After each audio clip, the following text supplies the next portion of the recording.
ദൈവനാമത്തിന് മഹത്വമുണ്ടാകട്ടെ. സഹോദരങ്ങളെ, നാം ഈ ഭൂമിയിൽ മനുഷ്യരോട് നിലവിളിക്കുന്ന സന്ദർഭങ്ങൾ ഉണ്ടായേക്കാം. എന്നാൽ അത് എത്ര കണ്ട് ഫലവത്താകാറുണ്ട്? പൂർണ്ണമായ ഒരാശ്വാസം നമുക്ക് ലഭിക്കാനിടയില്ല. എന്നാൽ ദൈവത്തോട് നിലവിളിച്ച ചില മനുഷ്യരെ നമുക്ക് ബൈബിളിൽ കണ്ടെത്താനാകും. അവർക്ക് എന്ത് സംഭവിച്ചുവെന്ന് നമുക്ക് ഒന്ന് പരിശോധിക്കാം. ഉൽപ്പത്തി 21:16 ഹാഗാർ ഉച്ചത്തിൽ കരയുന്നുണ്ട്. ശ്രദ്ധിക്കൂ. അവൾ പോയി അതിനെതിരെ ഒരമ്പെയ്ത്ത് ദൂരത്തിലിരുന്ന് കുട്ടിയുടെ മരണം എനിക്ക് കാണേണ്ട എന്ന് പറഞ്ഞ് എതിരെ ഇരുന്ന് ഉറക്കെ കരഞ്ഞു. വെള്ളം ലഭിക്കാതെ മരിക്കാറായ മകനെ ചൊല്ലി കരഞ്ഞ ഹാഗാറിന് നീരുറവ കണ്ടെത്താനായി. ഒപ്പം ദൈവത്തിൻ്റെ അനുഗ്രഹവും മകനെ ഒരു വലിയ ജനതയാക്കുമെന്നത്.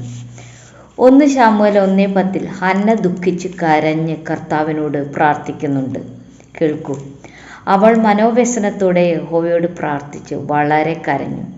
ദൈവം ഹന്നയുടെ പ്രാർത്ഥന കേട്ടു. കുഞ്ഞില്ലാതിരുന്ന ഹന്നയ്ക്ക് കുഞ്ഞിനെ കൊടുത്തു. ആ കുഞ്ഞാണല്ലോ ബൈബിളിൽ ഏറെ പ്രസിദ്ധനായ ശമൂവേൽ പ്രവാചകൻ. എസ്തറിൻ്റെ പുസ്തകത്തിൽ യഹൂദന്മാരുടെ രക്ഷയ്ക്ക് വേണ്ടി 3 ദിവസം രാവും പകലും തിന്നുകയോ കുടിക്കുകയോ ചെയ്യാതെ എസ്തറും യഹൂദരും ദൈവം മുമ്പാകെ ഇരിക്കുന്നതായി കാണാം. അവരുടെ പ്രാർത്ഥന ദൈവം കേട്ടു. രാജാവ് എസ്തറിന് അനുകൂലമായ തീരുമാനമെടുക്കുന്നതായി കാണുന്നു.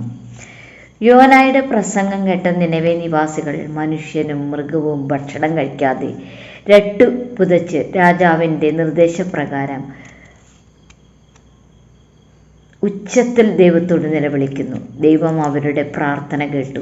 40 ദിവസത്തിനുള്ളിൽ നശിപ്പിക്കപ്പെടുമെന്ന് പറഞ്ഞ നിനവെ നഗരത്തിന് നേർക്കുള്ള ദൈവത്തിൻ്റെ തീരുമാനം ദൈവം മാറ്റി. ആ അനർത്ഥം സംഭവിച്ചില്ല. ഈജിപ്തിലെ അടിമത്തത്തിൽ കഴിഞ്ഞ ഇസ്രായേൽ മക്കൾ ദൈവത്തോട് നിലവിളിക്കുന്നതായി പുറപ്പാട് 2:23 കാണാവുന്നതാണ്. കേൾക്കൂ.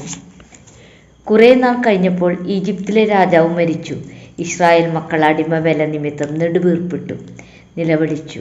അടിമവേല ഹേതുവായുള്ള നിലവിളി ദൈവസന്നിധിയിലെത്തി. പിന്നീട് അങ്ങോട്ടുള്ള ഭാഗത്ത് ഇസ്രായേൽക്കാരെ ഈജിപ്തിൻ്റെ അടിമത്തത്തിൽ നിന്നും അത്ഭുതകരമായി ദൈവം കൂട്ടിക്കൊണ്ടുവന്ന് പിതാക്കന്മാരോട് വാഗ്ദാനം ചെയ്ത ദേശത്ത് എത്തിക്കുന്നതായി കാണാം. മർക്കോസ് 10:48 ബർത്തിമായി എന്ന കുരുടനായ ഒരു ഭിക്ഷക്കാരൻ യേശുവിനോട് കരഞ്ഞു നിലവിളിക്കുന്നതായി കാണാം. കേൾക്കൂ. മിണ്ടാതിരിക്കുവാൻ പലരും അവനെ ശാസിച്ചിട്ടും ദാവീദ് പുത്ര, എന്നോട് കരുണ തോന്നണമേ എന്നവനെ ഏറ്റവും അധികം നിലവിളിച്ചു പറഞ്ഞു. യേശു ആ നിലവിളി കേട്ടു, സൗഖ്യപ്പെടുത്തി. സങ്കീർത്തനം 34:6 ദാവീദ് ഇങ്ങനെ പറയുന്നു: ഈ എളിയവൻ നിലവിളിച്ചു, യഹോവ കേട്ടു, അവൻ്റെ സകല കഷ്ടതകളിൽ നിന്നും അവനെ രക്ഷിച്ചു. അതേ സഹോദരങ്ങളെ, നമുക്ക് നമ്മുടെ കഷ്ടതകളിൽ കർത്താവിനോട് ഉച്ചത്തിൽ നിലവിളിക്കാം. കർത്താവ് കേൾക്കാതിരിക്കില്ല എന്ന് ബൈബിളിലെ ഈ സന്ദർഭങ്ങൾ നമുക്ക് ഉറപ്പു നൽകുന്നു. ഈ വചനങ്ങൾ സ്വീകരിക്കാൻ പരിശുദ്ധാത്മാവ് സഹായിക്കട്ടെ. ദൈവമേവരെയും സമൃദ്ധമായി അനുഗ്രഹിക്കട്ടെ.